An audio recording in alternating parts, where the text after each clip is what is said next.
Good morning. Midway Piper here. I hope all is going well. I normally don't do morning videos, but I've got a minute.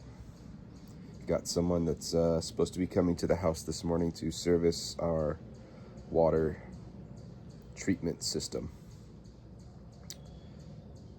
Just its annual maintenance. So those of you that are not familiar, in the area that I live in, we don't have municipal water. We all have our own wells. Each house has its own well. And well water generally is hard. There's generally iron in it, other minerals, things like that can do some damage to the piping in your house and such, and all the fixtures and all that kind of stuff. So you have to have that. You should have it serviced about once a year.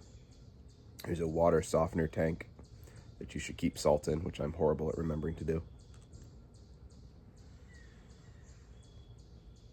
But on the flip side, we don't have a water bill. So if your well pump goes bad, which happened to us about 2 years ago, I guess, that sucks. They have to come out and dig it up and get access to the well, pump and replace that, which can be expensive. But on the day-to-day, month-to-month, there's no water bill, so that's always good. So anyways, I'm sitting here waiting for them. They'll be here sometime between 10 and noon, aka my whole morning. So I figured I'd make a video, come out here for a morning smoke, which again I normally don't do.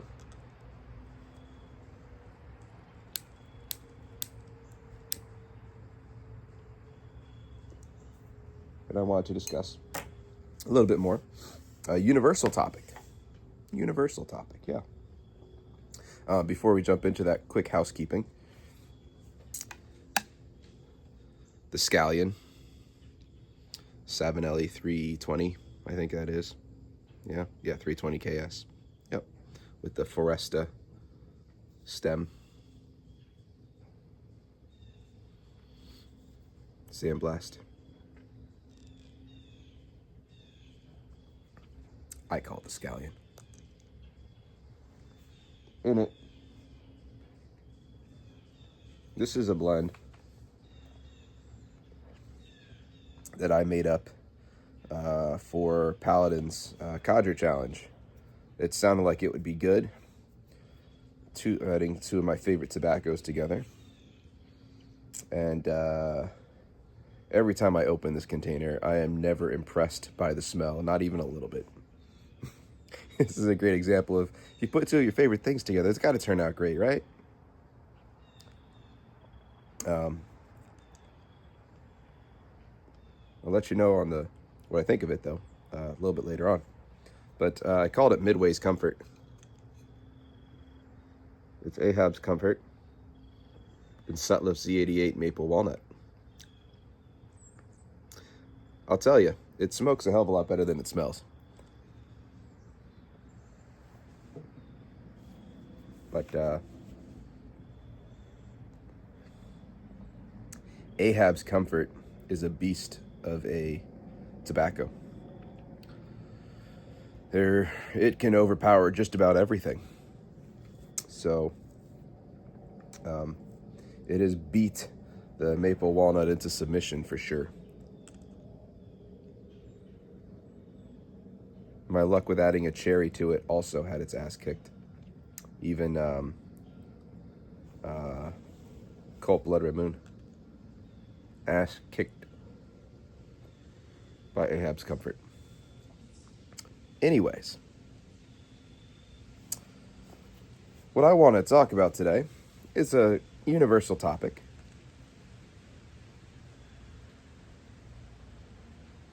And I keep referring to it as that because a lot of people that watch this channel probably identify as Christians. And I've read something similar in some Orthodox Christian writings.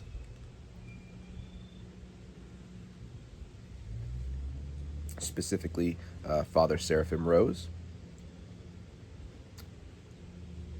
But I like to read far and wide. I like to read about things I don't know about. I like to read about things that I do like. I like to read about things that, whatever. And so on my Kindle, look at that cover. Yes, Starry Night. Yes. So on my Kindle, I have a book. It is called, hold on, An Elementary Study of Islam. Oh, it went away. And I wanted to read this little section because it doesn't matter what you think of Islam, or if you're a Muslim. What I'm going to read rings very true if you are a person of faith at all. And again, I think, all the world's primary main faiths, and even the minor ones, have a lot in common as well, including pagans. I'll throw that in there as well. So, just want to read this quick section to you. Let me know your thoughts. In application to human actions, intentions, and motivations, etc., these two forces are all-encompassing. Man's intentions and his subsequent actions are always guided and controlled either by fear or hope, and there is no exception to this rule. Fear and hope. Those who do good deeds do so out of fear and hope, and those who indulge in vices are motivated by the same. The fears of non-believers belong to the negative, ungodly category, and they shape their lives in accordance with those worldly fears. Sometimes they are afraid of earning displeasure of monarchs and authorities. Sometimes they are afraid of society in general, or of despots or bullies.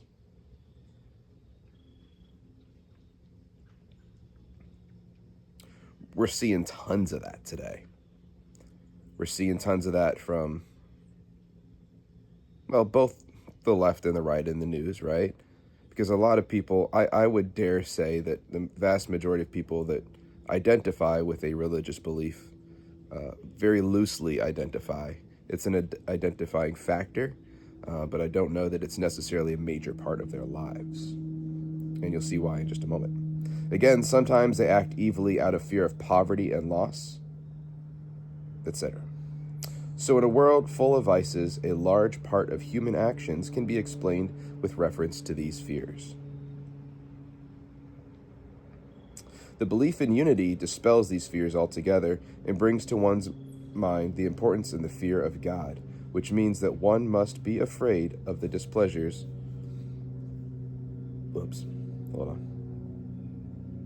The displeasures of the ungodly, but should always endeavor to avoid displeasing God and shape one's life according to that fear alone. In the positive sense, the same applies to all human motivations and consequent actions.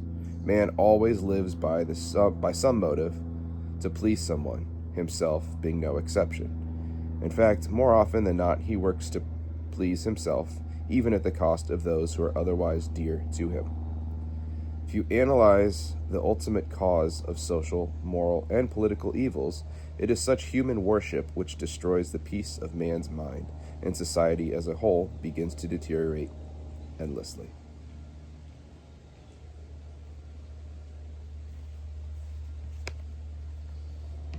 So that's what I wanted to read.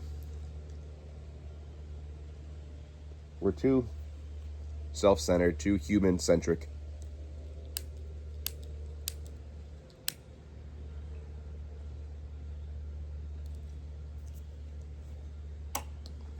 Most people only give a damn about themselves.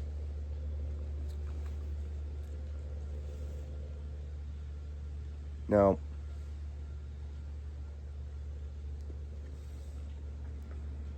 I think that certainly describes a lot of what's going on. I think that describes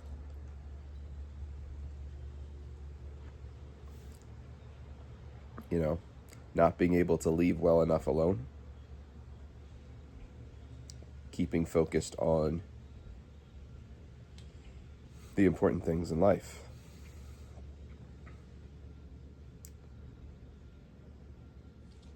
I don't think most people have a strong moral standard. They just want to get ahead, be able to say that they've accomplished something.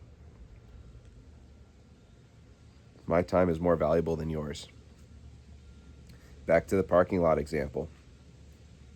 You know, you're halfway out of a parking spot. Too damn bad. My time is more valuable than yours. Get out of my way.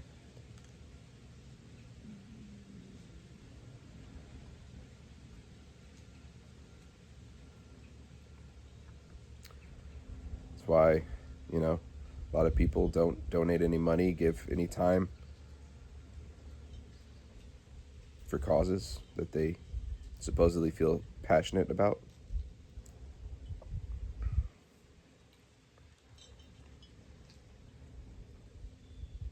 I think it's why a lot of those nonprofit organizations, a lot of the money that goes to them doesn't go to the things that people think it's going towards, you know?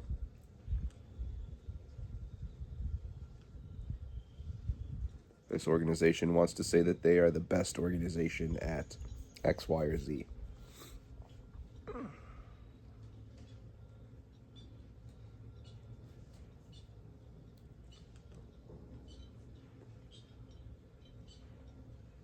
I think it's also,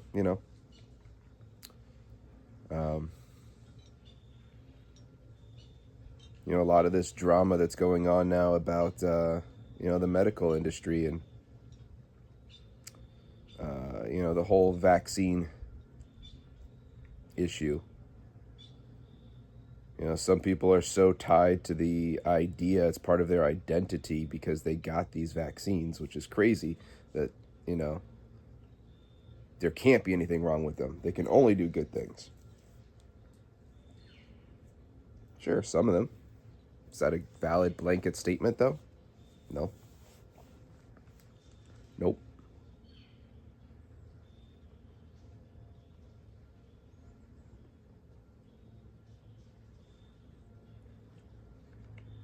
People just don't want to admit that they could be incorrect in their assumptions, that they just blindly listened to somebody and followed them.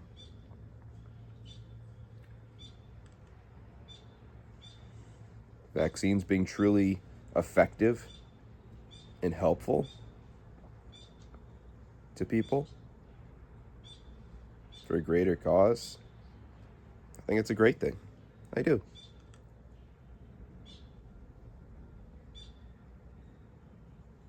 But let's make sure. Let's do our due diligence.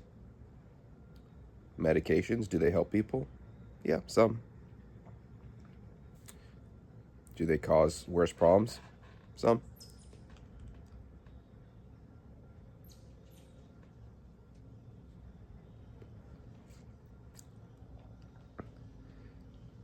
Got to have a strong moral base.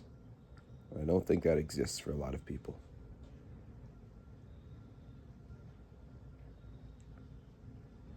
I'm not saying everyone has to agree with it, I'm not saying there's one valid moral base for everybody, and I think that's a huge problem, is that a lot of people today think there is only one correct way. I mean,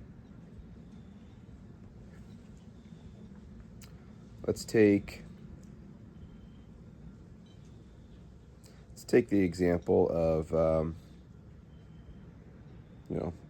that was based off a book, or that reading was from a book on Islam. Okay, let's go look at an Islamic country that we've spent a lot of time in, Afghanistan. I mean, the world has, a lot of the major powers have really messed up that country. England, US, Soviets.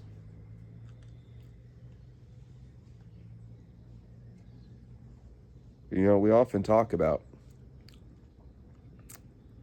We often talk about, because we've spent so much time over there as a country, we talk about, the Taliban.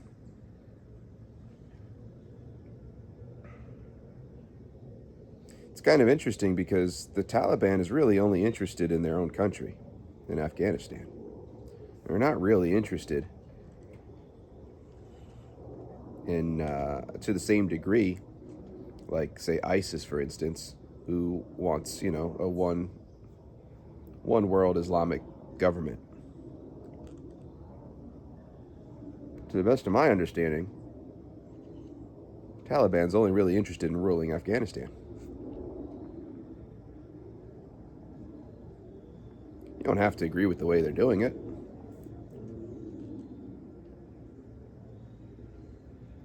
But who are we to really go and tell another country how they should be ruling?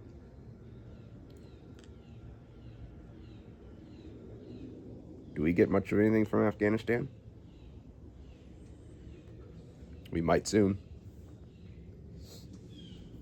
I'll tell you what, I was watching a video last night on what, we refuse to acknowledge the Taliban as a legitimate government in Afghanistan.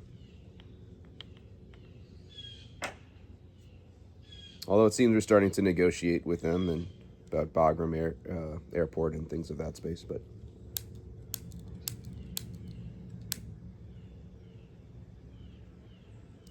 I was watching a video though of some of the projects that the Taliban's working on in Afghanistan right now.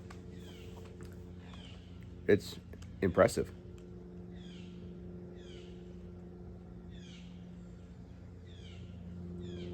They're working on moving pipelines through Afghanistan, building pipelines. The project was initially started before the U.S. went in after 9/11. They were resuming project on this pipeline.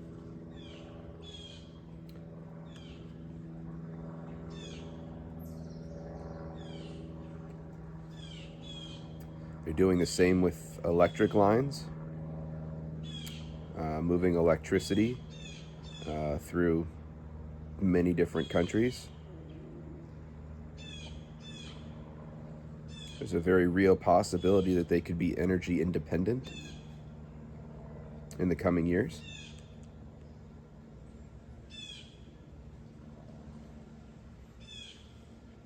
Essentially a massive project on rebuilding Kabul.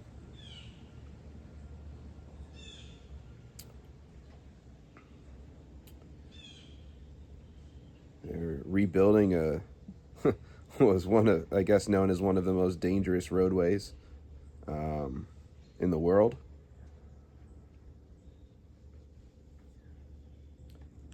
And they're paying for all this through mineral rights. Minerals that they've started to really pick up mining in Afghanistan. Things like lithium. They're mining and selling those minerals to afford these massive infrastructure projects to potentially make Afghanistan food independent, energy independent. It's pretty impressive stuff. So, we may not like some things that they're doing, but when you look at it from that perspective, it's kind of hard to argue, right? I mean, those are goals that a lot of countries have. What would happen if they reached those things before so many other countries,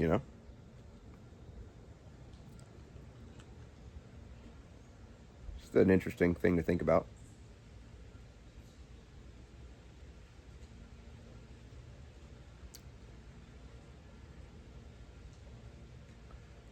But anyways, that's about it.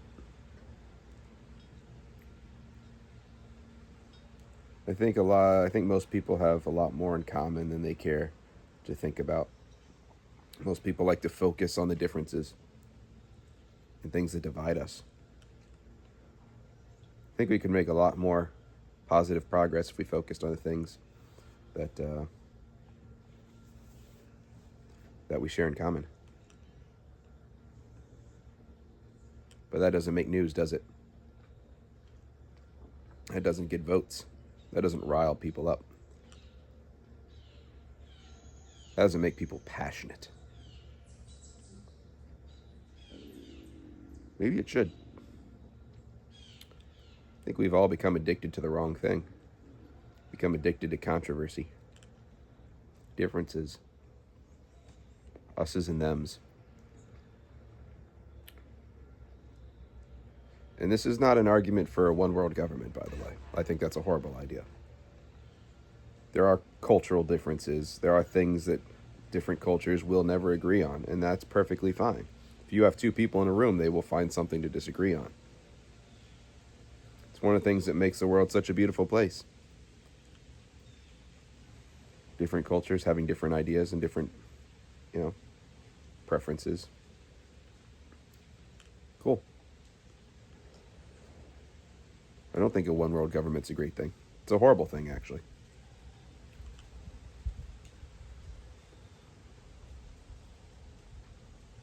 But I think we could all do better to get along.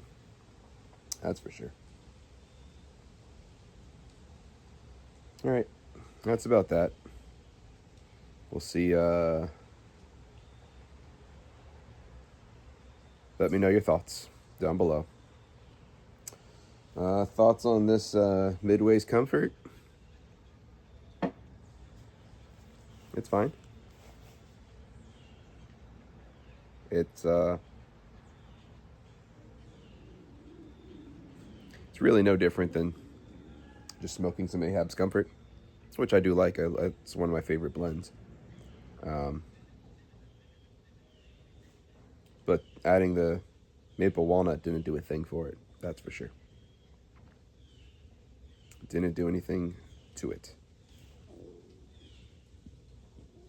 All right, that's it. Hope y'all enjoyed, and I'll see you in the next one. Bye.